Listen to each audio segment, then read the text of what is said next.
কাদের খানের নিরাপত্তা রক্ষীরা সঙ্গীত শিল্পীকে চতুর্দিকে ঘেরাও করতে চাচ্ছিল। ঠিক সেই সময় অগ্রপশ্চাৎ চিন্তা না করে শিল্পী তার ঘোড়ার জিন টেনে ঘোড়াকে সজোরে তাড়া করল। ঘোড়াটি ছিল প্রশিক্ষিত সেনাবাহিনীর ঘোড়া। ইঙ্গিত পেতেই ঘোড়া ঊর্ধ্বশ্বাসে ছুটতে শুরু করল।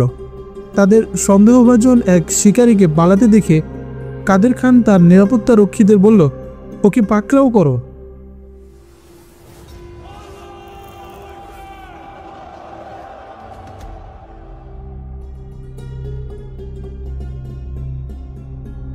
কাদের খানের নিরাপত্তা রক্ষীরা ঘোড়ার বাঘ সামলিয়ে শিল্পীর পিছু ধাওয়া করতে করতে সে অনেক দূর চলে গেল। প্রাণপণ চেষ্টা করেও কাদের খানের নিরাপত্তা রক্ষীরা আর শিল্পীর নাগাল পেল না। শিল্পী আসলে ছিল একজন দক্ষ অশ্বারোহী। সে তার ঘোড়ার গতি শিথিল হতে দিল না। ঘোড়া ঊর্ধ্বশ্বাসে লাফিয়ে লাফিয়ে উড়ে চলল। অনেক দূর গিয়ে শিল্পী পিছনের দিকে তাকিয়ে দেখল তাকে ধাওয়াকারীরা অনেক পেছনে।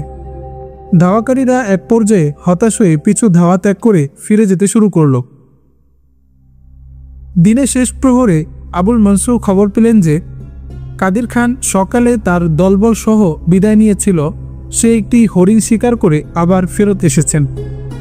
কাদের খানের ফেরত আসার খবর শুনে সে দৌড়ে প্রাসাদ থেকে বেরিয়ে এলেন। দেখা মাত্রই কাদের খান অভিযোগ করলেন, তোমার দরবারে যে অন্ধ সঙ্গীত শিল্পী ছিল সে আসলে অন্ধ ছিল না, সে পূর্ণ দৃষ্টিশক্তির অধিকারী। আজ সকালেই সে এখান থেকে পালিয়ে গেছে। সে নিশ্চয়ই সুলতান মাহমুদের গোয়েন্দা হবে। সে হয়তো আমাদের গতরাতের কথাবার্তা শুনে থাকবে। আমরা যে ঘরে কথা বলেছি এর ধারে কাছেও ছিল না সে। আমাদের কথা কিভাবে শুনবে? যাই হোক, কিভাবে এই খবর তার কাছে গেল সেটি জানার চেষ্টা করব। সে গতরাতে কোথায় ছিল সেটিও খুঁজে বের করব। বেশি খোঁজার দরকার নেই চাচা। আমার দৃঢ় বিশ্বাস আপনার মেয়ে সীমন্তাসী তাকে সব বলেছে, বলল কাদের খানের মেয়ে আকসি। কারণ তার সাথে আমি কথা বলে দেখেছি সে সুলতান মাহমুদের প্রতি গভীর শ্রদ্ধাশীল। তাছাড়া আপনার বুড়ো গৃহশিক্ষকের প্রতিও আমার সন্দেহ হয়। লোকটি নিশ্চয়ই নিমখারাম। ঘটনার আকস্মিকতায় আবুল মনসুর বিব্রতকর অবস্থার মধ্যে পড়ে গেলেন। তিনি জানেন তার কন্যা সীমন্তাস সুলতান মাহমুদকে খুবই ভালোবাসে। সে সুলতান মাহমুদের বিরুদ্ধে তার পিতা ও সহযোগীদের যুদ্ধ প্রস্তুতির ঘোর বিরোধী। অবশ্য গৃহশিক্ষকের ব্যাপারে তার এমন কোনো ধারণা ছিল না। কিন্তু কাদের খান ও কাদের খানের মেয়ে আকসি আবুল মনসুরের উপর চাপ সৃষ্টি করল যে সে যেন তাদের উপস্থিতিতে তার মেয়ে ও গৃহশিক্ষকের বিরুদ্ধে কোনো শাস্তিমূলক ব্যবস্থা নেয়। কিন্তু আবুল মনসুর তার মেয়েকে প্রাণাধিক ভালোবাসতেন। তিনি মেয়ের বিরুদ্ধে কোনো প্রকার শাস্তিমূলক ব্যবস্থা নিতে মোটেও প্রস্তুত ছিলেন না। তবুও তাদের উভয়কেই ডেকে পাঠানো হলো। সীমন্তাসকে যখন জানানো হলো তার প্রিয় সঙ্গীত শিল্পী প্রকৃতপক্ষে অন্ধ ছিল না, একথা শুনে সীমন্তাসের বিস্ময়ের অবধি রইল না। সে একথা কিছুতেই বিশ্বাস করছিল না। আমি একথা বিশ্বাস করি না। আমি বিশ্বাস করি না শিল্পী অন্ধ নয়, চক্ষুষ্মান। এক্ষেত্রে আর বেশি কিছু করার নেই ভেবে কাদের খান বৃদ্ধ গৃহশিক্ষককে বললেন, শোনো গুরুজি, তুমি যার নিমক খাচ্ছ আড়ালে আবডালে তার গাদ্দারি করছো। তুমি যদি বলো এই বেহালা বাদক এখান থেকে কি খবর নিয়ে পালিয়েছে তাহলে আমরা তোমাকে ক্ষমা করে দেব, নয়তো তোমাকে খুবই কঠিন মৃত্যুর মুখোমুখি হতে হবে। কাদের খানের এই হুমকিমূলক বাক্য শুনে সীমন্তাস তার সামনে দাঁড়িয়ে বলল, খবরদার, আমার গুরুজি সম্পর্কে এখানে যদি আরেকটি অবমাননাকর শব্দ উচ্চারিত হয় তবে আমি বলতে পারি না এখানে কি পরিস্থিতির উদ্ভব হবে। আপনারা জেনে রাখুন, আমরা কাশগড়ের কেনা গোলাম নই। গুরুজি হাতে সীমন্তাসকে সরিয়ে দিয়ে কাদের খানের উদ্দেশ্যে বললেন, সামান্য এক টুকরো এলাকার রাজত্ব তোমাকে খোদায় পরিণত করেনি কাদের খান। আমি সুলতান মাহমুদের সহযোগী নই, আমি সত্যের পূজারী। আমি সঙ্গীত শিল্পীকে শুরু থেকে অন্ধ ভেবেই আসছি, এখনও অন্ধই মনে করি। সেই সাথে তোমাদেরকেও আমি দৃষ্টি প্রতিবন্ধী মনে করি। ওই দৃষ্টিহীন লোকটি যদি গজনী সুলতানের গোয়েন্দা হয়ে থাকে তবে সে দৃষ্টি অন্ধ ছিল, কিন্তু তার অন্তর অন্ধ ছিল না। তার হৃদয় অন্তর ছিল আলোকিত। আমি ওর সম্পর্কে কিছুই জানি না। কী খবর নিয়ে সে এখান থেকে চলে গেছে তাও আমি জানি না। তবে এটা বলতে পারি, যদি সে কোনো খবর নিয়ে গিয়ে থাকে তবে সে একজন পাক্কা মুসলমান। কাদের খান আবুল মানসুরের কানের কাছে মুখ নিয়ে উচ্চ আওয়াজে বলল, এই বুড়োটাকে জেলখানা পাঠিয়ে দিন। এই বুড়ো ভিতরে ভিতরে আমাদের শিকড় কাটছে। কাদের খানের কথা শুনে আবুল মানসুর গুরুজির দিকে তাকালেন। পারিবারিক শিক্ষক গুরুজির দিকে তাকালে তার মনের আয়নায় ভেসে উঠল, এই বয়স্ক লোকটি আমার পিতার শিক্ষক ছিলেন, আমাকে পড়িয়েছেন তিনি, আর এখন তিনি আমার মেয়ে সীমন্তাসের গৃহশিক্ষকের দায়িত্ব পালন করছেন। আবুল মানসুরের দিকে তাকিয়ে তার কানে কানে সীমন্তাস বলল, আপনি কাদের খানের কথা মানবেন না আল্লাহর হুকুম মানবেন? আপনি যদি দুনিয়াকে প্রাধান্য দেন তাহলে আমি বলে দিতে পারি পরাজয় আপনার বিধিলিপি হয়ে গেছে। আপনি যদি গণবিদ্রোহের আশঙ্কাকে আমলে না দেন তাহলে এই বুড়োকে কয়েদখানায় বন্দি করতে পারেন। এ কথা বলে সীমন্তাস রাজ দরবার থেকে বেরিয়ে এলো। এবার আবুল মানসুর সমূর্তি ধারণ করে কাদের খানের উদ্দেশ্যে বললেন, কাদের খান, আমি আপনার সাথে সামরিক চুক্তি করেছি এবং যৌথ যুদ্ধ পরিচালনার সিদ্ধান্ত নিয়েছি, কিন্তু আপনার সব হুকুম আমি মানতে বাধ্য নই। আমাকে এতটা দুর্বল ভাবার কারণ নেই যে আপনার প্রতিটি নির্দেশ মানতে আমি বাধ্য। ও, বোঝা যাচ্ছে আপনি সুলতান মাহমুদকে ভয় করেন না, বললেন কাদের খান। আপনার কি বিশ্বাস হয় না আমি আর তোগা খান যে কোনো মূল্যে আপনার সঙ্গ দিব? আমি সুলতান মাহমুদকে ভয় করছি না, আমার হৃদয়ে এখনো আল্লাহর ভয় কিছুটা রয়েছে। ক্ষমতার মোহ আমাকে এতটা অন্ধ করেনি। যার হাতে আমার 3 পুরুষ শিক্ষা নিয়েছে, আমি নিজে যার কাছ থেকে জীবনের শিক্ষা দীক্ষা পেয়েছি, এই বৃদ্ধ বয়সে শুধু সন্দেহের কারণে তাকে জেলখানায় বন্দি করব? আপনি এখন চলে যেতে পারেন। যাওয়ার সময় আপনি বিশ্বাস রাখতে পারেন যুদ্ধের প্রশ্নে আমি আপনাদের সাথেই রয়েছি এবং থাকব। এই বলে আবুল মানসুর গুরুজিকে চলে যাওয়ার ইঙ্গিত দিলে গুরুজি দৃঢ়পদে গর্বিত ভঙ্গিতে দরবার কক্ষ ত্যাগ করলেন। সুলতান মাহমুদকে তার গোয়েন্দা কি খবর দেবে জিজ্ঞাসু কণ্ঠে আবুল মানসুর এ কথা বলে নিজেই নিজের প্রশ্নের জবাবে বললেন, বড়জোর এ খবর দিবে আমরা তার বিরুদ্ধে ঐক্যবদ্ধ আক্রমণের প্রস্তুতি নিচ্ছি। এটা তার কাছে গোপন কোনো খবরই নয়। সে জানে আমরা তার শত্রু, তাই সে খোরাসানের নিরাপত্তা রক্ষার পাকাপোক্ত ব্যবস্থা আগেই করে রেখেছে। এতে আপনার ঘাবড়ে যাওয়ার কিছু নেই। আমাদের প্রস্তুতিতে বেশি সময় ব্যয় করা যাবে না। আবুল মানসুরের এ কথা ও সার্বিক অবস্থা দেখে কাল বিলম্ব না করে কাদের খান তখনই সেখান থেকে রওনা হয়ে গেলেন। গুরুজি রাজদরবার থেকে বের হয়ে সোজা সীমন্তাসের কাছে চলে এলেন। তিনি সীমন্তাসকে জিজ্ঞেস করলেন, সত্যিই কি শিল্পী দৃষ্টিহীন নয়? সীমন্তাস গুরুজিকে জানালো, আমি তো তাকে দৃষ্টিহীনই মনে করতাম। সুলতান মাহমুদকে একটি পয়গাম পাঠানোর কথা সীমন্তাস স্বীকার করে বলল, শিল্পী আমাকে জানিয়েছিল সে না গিয়ে অপর কোনো ব্যক্তিকে পাঠাবে। সামনে ঘোরতর বিপদের আশঙ্কা দেখতে পাচ্ছি। আল্লাহর মেহেরবানি ছাড়া এই মহাবিপদ থেকে আর কেউ রক্ষা করতে পারবে না সীমন্তাস, বললেন গুরুজি। এজন্যই তো আমি খবর পাঠিয়ে দিয়েছি, যাতে ভয়াবহ ধ্বংসযজ্ঞ প্রতিরোধ করা যায়, বলল সীমন্তাস। প্রয়োজনে আমি নিজেও গজনি যেতে প্রস্তুত। তাতে যদি আমার কঠিন শাস্তিও ভোগ করতে হয় তাও আমি পরোয়া করব না। এতদিন অভিজ্ঞ গুরু সীমন্তাসকে বাস্তবতার নিরিখে ইতিহাসের আয়নার যে বাস্তবতা উপলব্ধি করার দূরদর্শিতা শিক্ষা দিয়েছিলেন, এখন সেই শিক্ষার বহিঃপ্রকাশ ঘটছে সীমন্তাসে দৃঢ় প্রত্যয়ী তার প্রতিটি পদক্ষেপে। যে আলাভোলা সাদাসিধে যুবকটি আবুল মানসুরের দরবারে তবলা বেহালা নিয়ে মাথা নুয়ে অন্ধ দৃষ্টিহীনের মতো আনাগোনা করত, আর বেহালা ও তবলার বাজনার সাথে মনোহরী কণ্ঠের গান গেয়ে সবার প্রিয় পাত্রে পরিণত হয়েছিল, বিশেষ করে শাসক আবুল মানসুরের কিশোরী কন্যা সীমন্তাসের একান্ত বন্ধিতে পরিণত হয়েছিল, সংকটময় মুহূর্তে সেই যুবকই মারাত্মক এক সংবাদ নিয়ে খোরাসানের পাহাড় জঙ্গল, উঁচু নিচু পাহাড়ি পথে বীরের মতো তেজদীপ্ত ভঙ্গিতে অশ্বারোহী হয়ে দ্রুত এগিয়ে যাচ্ছে। এই সময় তার মাথা উঁচু, বুকটা যেন ফুলে প্রশস্ত হয়ে গেছে, কারণ সে অত্যন্ত গুরুত্বপূর্ণ খবর সুলতানের কাছে নিয়ে যাচ্ছে।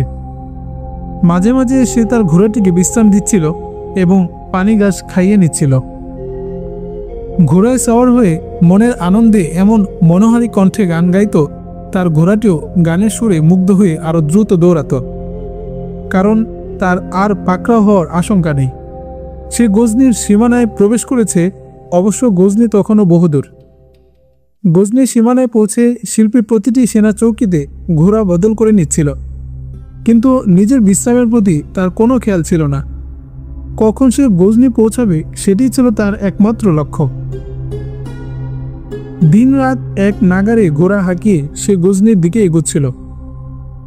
তার খেয়াল ছিল না আজ কোন দিনের সূর্য ডুবে কোন দিনের সূর্য অস্ত গেল, কিংবা সূর্য উঠে কোন দিনের সূচনা হলো। তার একমাত্র দৃষ্টি কখন গজনি পৌঁছাবে। এভাবে দৌড়াতে দৌড়াতে একদিন তার চোখে পড়ল গজনির সবচেয়ে উঁচু মিনারটি। গজনি পৌঁছে শিল্পী যখন সেনা প্রধানের কাছে হাজির হলো, তখন অনেক রাত। প্রথমেই জানালো সে কি খবর নিয়ে খোরাসান থেকে বিরতিহীন সফর করেছে। সুলতান মাহমুদ আগেই এই নির্দেশ দিয়ে রেখেছিলেন, বাইরে থেকে কোনো গোয়েন্দা যদি মধ্যরাতেও আসে, সাথে সাথে আমাকে খবর দিবে। শিল্পীরূপী এই গোয়েন্দার চেহারা দেখে এবং তার মুখে দু চারটি কথা শুনেই সেনাপতি সুলতান মাহমুদকে খবর দিলেন। শিল্পীরূপী গোয়েন্দা আবু জাফর সুলতানকে মূল খবর বলার আগেই জানালো সে একজন অন্ধ হিসেবে আবুল মানসুর আরসালান খানের দরবারের জায়গা করে নিতে সক্ষম হয়েছিল। এ কারণে শুধু রাজ দরবার নয়, তার ঘরের ভিতরে পর্যন্ত অবাধ যাতায়াত ছিল। জাফর সুলতান মাহমুদকে জানালো কাশগড়ের শাসক কাদের খান এবং বলখের শাসক তোগা খান এবং আবুল মানসুর আরসালান খানের সৈন্যরা যৌথভাবে খোরাসানের উপর প্রচণ্ড আক্রমণ করে খোরাসান কবজায় নেওয়ার চক্রান্ত করেছে। সেই সাথে যে কোনোভাবে সুলতানকে হত্যার ষড়যন্ত্র করেছে। আবুল মানসুর আরসালান খান গজনির সাথে বংশগত শত্রুতা দূর করে ফেলতে চাচ্ছিল, কিন্তু কাদের খান ও তোগা খান তাকে এতটাই আতঙ্কিত করে ফেলেছে যে সেই ইচ্ছা অনিচ্ছায় ওদের চক্রান্তে সামিল হয়েছে। আবু জাফর বলল, আমার মনে হয় আপনি যদি আবুল মানসুরকে নিরাপত্তার নিশ্চয়তা দেন, তাহলে হয়তো সে এই চক্রান্ত থেকে পিছিয়ে আসতে পারে। আবুল মানসুরের সেনাধ্যক্ষদের ব্যাপারে কিছু বলতে পারো? আবু জাফরকে জিজ্ঞেস করলেন সুলতান। সেনারা তুর্কি মেয়েদের মোহে মোহগ্রস্ত। কাদের খান আবুল মানসুরের সেনা কর্মকর্তাদেরকে সুন্দরী মেয়েদের জালে আটকে রেখেছে। কাদের খান বারবার আবুল মানসুরের কানে এ কথাই বলছে, এখনই যদি সুলতান মাহমুদের উপর যৌথ আক্রমণ করে থামিয়ে দেওয়া না হয়, তাহলে আমাদের মতো ছোট ছোট রাজ্যগুলোকে সে গিলে ফেলবে। কাদের খান আবুল মানসুরকে বুঝিয়েছে সুলতান মাহমুদ হিন্দুস্তান থেকে বিজয়ী হয়ে এসেছে বটে, কিন্তু তার সমরশক্তি মারাত্মকভাবে দুর্বল হয়ে গেছে। এই সুযোগে অতি সংগোপনে খোরাসান আক্রমণ করে সেখানে মজবুত কেন্দ্র বানিয়ে নিয়ে ছোট ছোট আক্রমণ অব্যাহত রাখতে হবে। আবুল মানসুরের সেনাবাহিনীর মধ্যে কখন থেকে পরিবর্তন এসেছে? নাকি এলিক খানের সময় সেনাবাহিনীর অবস্থা যেমন ছিল তেমনই আছে? আবু জাফরকে জিজ্ঞেস করলেন সুলতান। মাননীয় সুলতান, এলিক খান আমাদের সেনাদের হাতে যেসব সৈন্যদের হত্যা করিয়েছিল, সেই সৈন্য ঘাটতি আবুল মানসুর পুরো করেছে। সম্মানিত সুলতান, এ প্রসঙ্গে আমি আবুল মানসুরের একমাত্র কন্যা সীমন্তাসের উল্লেখ করা জরুরি মনে করছি। আবুল মানসুরের একমাত্র কন্যা সীমন্তাস যেমন তার বয়োজ্যেষ্ঠ গৃহশিক্ষকের ভক্ত, অনুরূপ তার পিতামাতার প্রতিও শ্রদ্ধাশীল। স্ত্রী কন্যা এক হয়ে আবুল মানসুরের উপর প্রচণ্ড চাপ সৃষ্টি করেছে, যাতে আপনার বিরুদ্ধে লড়াইয়ে তিনি উদ্যোগী না হন। সীমন্তাস খুব সুন্দরী, ফুটফুটে, চনমনে একটি মেয়ে। আমি তার নিজের কণ্ঠে একথা বলতে শুনেছি। আমি সুলতান মাহমুদের কাছে তার বাদী হয়ে থাকাটাকেও জীবনের সৌভাগ্য বলে মনে করব। মেয়েটির কি বিয়ে হয়নি? জিজ্ঞেস করলেন সুলতান। জি না, এখনও বিয়ে হয়নি, বলল আবু জাফর। সেই সাথে সীমন্তাস তার কাছে যে পয়গাম দিয়েছিল তাও জানিয়ে দিল। এ কথা শুনে সুলতান মাহমুদ গভীর চিন্তায় ডুবে গেলেন। সুলতান মাহমুদ আবু জাফরকে বিপুল পুরস্কার ও সম্মান দিয়ে বিদায় করলেন। সাথে সাথে তিনি ডেকে পাঠালেন তার যুবক ছেলে মাসুদ আলমকে। মাসুদকে ডেকে তিনি বললেন, তোমাকে আবুল মানসুর আরসালান খানের কাছে যেতে হবে এবং আমাদের বিরুদ্ধে যুদ্ধ না করার জন্যে তাকে রাজি করাতে হবে। তাকে বলতে হবে আমাদের সাথে যুদ্ধ করলে তারা সম্পূর্ণ ধ্বংস হয়ে যাবে। তাকে একথাও বোঝাতে হবে, সে যদি গজনির সাথে মৈত্রী চুক্তি করে তাহলে গজনি তাদেরকে সামরিক নিরাপত্তা দেবে। সাথে সাথে তিনি ডেকে পাঠালেন তার যুবক ছেলে মাসুদ আলমকে। মাসুদকে ডেকে তিনি বললেন, তোমাকে আবুল মানসুর আরসালান খানের কাছে যেতে হবে এবং আমাদের বিরুদ্ধে যুদ্ধ না করার জন্যে তাকে রাজি করাতে হবে। তাকে বলতে হবে আমাদের সাথে যুদ্ধ করলে তারা সম্পূর্ণ ধ্বংস হয়ে যাবে। তাকে একথাও বোঝাতে হবে, সে যদি গজনির সাথে মৈত্রী চুক্তি করে তাহলে গজনি তাদেরকে সামরিক নিরাপত্তা দেবে। সুলতান মাহমুদ মাসউদ বিন মাহমুদকে আরও প্রয়োজনীয় দিক নির্দেশনা দিলেন এবং জানিয়ে দিলেন তার সাথে আর কে কে যাচ্ছে। পরদিনই মাসউদ রওনা হয়ে গেল। দুজন সামরিক বিশেষজ্ঞ উপদেষ্টা তার সঙ্গী হিসেবে ছিল, আর নিরাপত্তার জন্য তার সঙ্গী হিসেবে রওনা হলো ২০ জন নির্বাচিত অশ্বারোহী। তাদের এই সফর ছিল স্বাভাবিকভাবে ১২-১৩ দিনের। আবুল মানসুরের সম্মানে তোহফা উপঢৌকন বহন করার জন্যে কয়েকটি উটও বোঝাই করে তাদের কাফেলার সাথে দেওয়া হলো। আবুল মানসুরের শাসনাধীন রাজ্যের সীমানায় পৌঁছে মাসুদ শহর থেকে কিছুটা দূরে তাঁবু ফেললেন এবং আবুল মানসুরের কাছে তাদের আগমনী সংবাদ দিয়ে একজন দূত পাঠালেন। সুলতান মাহমুদের ছেলে মাসুদ বিন মাহমুদ আপনার সাথে সাক্ষাৎ করতে চায় এবং কিছু জরুরি বিষয় নিয়ে আলোচনা করতে চায়। পরদিন রাজকীয় বেশভূষা নিয়ে আবুল মানসুর মাসুদ বিন মাহমুদকে অভ্যর্থনা জানানোর জন্য এলেন। আবুল মানসুর এলে উপহার উপঢৌকনের হাত বদল হলো। এই সুযোগে মাসুদ তার বাবা পয়গাম আবুল মানসুরের হাতে তুলে দিলেন। আমি আপনার পিতার প্রশংসা না করে পারি না। তার গোয়েন্দা ব্যবস্থা খুবই সুন্দর। গজনির অন্ধ লোকেরাও প্রয়োজনের সময় চক্ষুষ্মান হয়ে ওঠে। কোনো বধির যদি আমাদের সাথে চুক্তি করে তবে অন্ধ যেমন চক্ষুষ্মান হয়ে যায় তেমনি বধিরও শুনতে শুরু করে। বধির হওয়ার কারণে আবুল মানসুরের কানে উচ্চ আওয়াজে একথা বলা হলো। মাসুদের এ কথাকে আবুল মানসুর ভালোভাবে নিতে পারেননি। তিনি ক্ষুব্ধ ও অসন্তুষ্ট মাখা কণ্ঠে বললেন, শাহজাদা, তোমার বাবা তোমাকে অশ্বারোহণ ও তরবারি চালানো শিখিয়েছে বটে, কিন্তু সম্মানী লোকদের সাথে কিভাবে কথা বলতে হয় সে শিক্ষা দেয়নি। আমি সেই অন্ধ ব্যক্তির কথা বলছিলাম যে অন্ধ হিসেবে আমার রাজ দরবারে দীর্ঘদিন কাটিয়েছে, অথচ সে তোমার বাবার একজন বিশ্বস্ত চক্ষুষ্মান গোয়েন্দা। সেই অন্ধরূপী শিল্পী হয়তো তোমার বাবাকে খবর দিয়েছে এখানে গজনি সালতানাতের বিরুদ্ধে যুদ্ধের প্রস্তুতি চলছে, যার ফলে তোমাকে মৈত্রী চুক্তি পয়গাম দিয়ে পাঠানো হয়েছে। মোহতারাম, আমি পয়গাম নিয়ে এসেছি, কোনো দরখাস্ত নিয়ে আসেনি। আমি বুঝতে পারিনি আপনি যে দৃষ্টিহীনের কথা বলছেন সে আমাদের সংবাদদাতা ছিল। দেখুন, আমি আপনার সাথে সাদামাটা কথা বলতে এসেছি। আপনি যদি আপনার রাজ্যকে শান্তিপূর্ণ নিরাপদ রাখতে চান তাহলে কাদের খান ও তোগা খানের মৈত্রী ত্যাগ করুন। আপনাদের ৩ জনের সম্মিলিত বাহিনীও আমাদের ৬০০ হাতির মোকাবেলা করতে পারবে না। আপনার বড় ভাই এলিক খানের পরিণতির কথা নিশ্চয়ই আপনি ভুলে যাননি। আমাদের কি তাদের ভয় দেখাতে এসেছেন? উৎসামাখা কণ্ঠে বলল আরসালান খানের সঙ্গে আসা এক সেনাধ্যক্ষ। আপনি কি আমাদের এতটাই দুর্বল ভাবছেন যে আমরা আতঙ্কিত হয়ে আপনাদের বশ্যতা স্বীকার করে নেব? আবুল মানসুর যেহেতু বধির ছিলেন, এজন্য তার সেনাধ্যক্ষ আর মাসুদের মধ্যে কি কথাবার্তা হচ্ছিল তা তিনি শুনতে পাচ্ছিলেন না।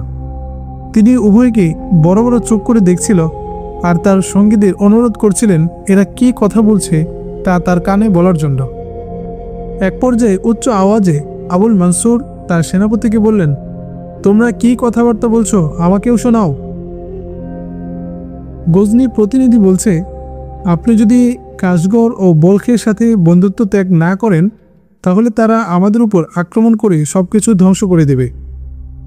একথা শুনে আবুল মানসুর ক্ষুব্ধ দৃষ্টিতে মাসুদের দিকে তাকালেন এবং বললেন, শাহজাদা শোনো, তুমি যদি আমাদের হুমকি ধমকি দিয়ে তোমাদের সাথে মৈত্রী করতে এসে থাকো তাহলে চলে যাও, গিয়ে সেনাবাহিনী নিয়ে এসো।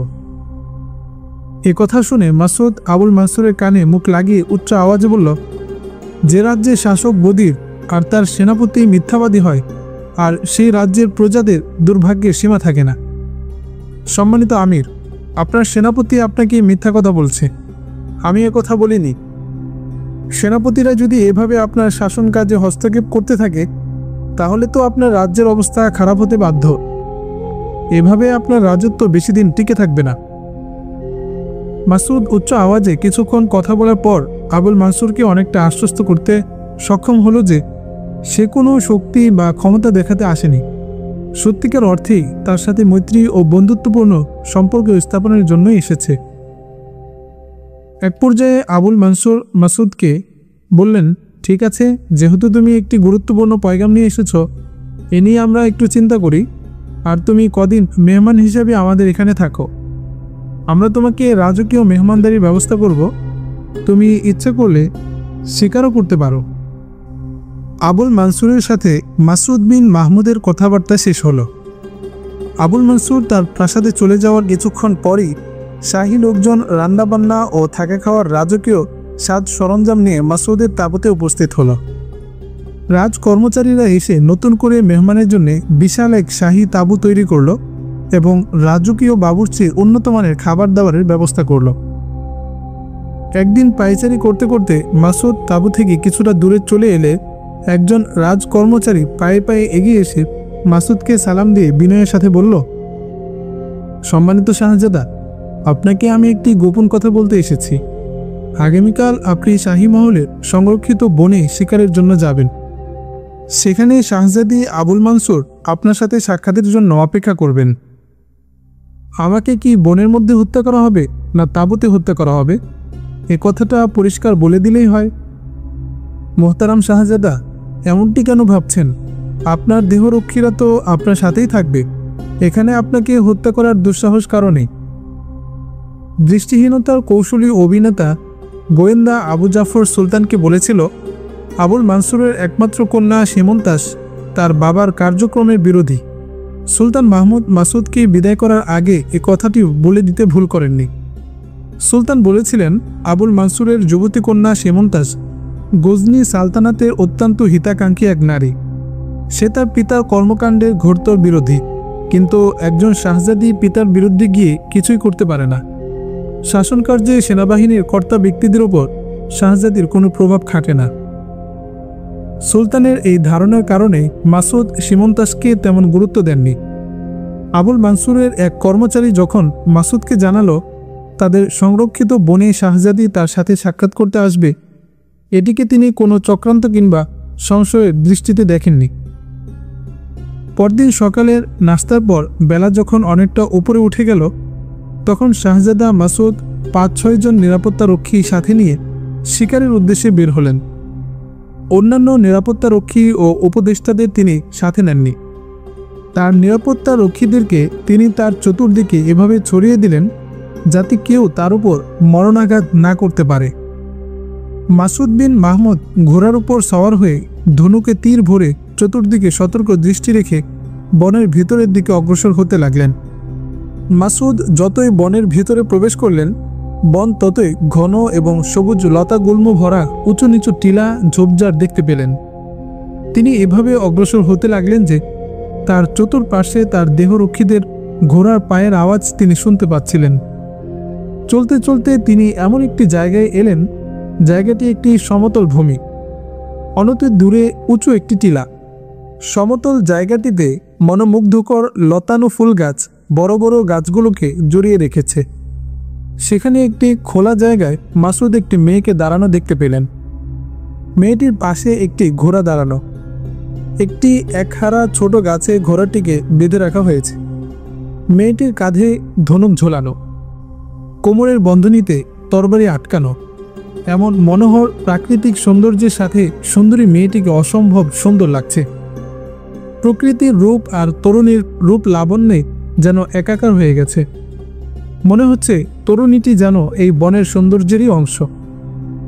তরুণীর মুখটি আনন্দ সুন্দর বটে, কিন্তু তার চাহনি ও দাঁড়ানোর ভঙ্গি অত্যন্ত গম্ভীর। স্থির দাঁড়িয়ে সে আগন্তুক যুবকের দিকে বাবলেশহীন দৃষ্টিতে তাকিয়ে আছে। মাসুদ তরুণীকে দেখে 15-20 হাত দূরে ঘোড়া থেকে নেমে পড়লেন এবং চতুর্দিকটি ভালোভাবে দেখে নেওয়ার চেষ্টা করলেন। আপনি যদি মাসুদ বিন মাহমুদ হয়ে থাকেন তাহলে নিঃসংকোচে এগিয়ে আসুন, এখানে আপনার কোনো বিপদ হবে না। কোনো ঝুঁকি বা আশঙ্কা নেই। আমি সীমন্তাস আপনার জন্যেই অপেক্ষা করছি। মাসুদ ঘোড়ার বাঁক ধরে দৃঢ় পায়ে সীমন্তাসের দিকে এগিয়ে গেলেন।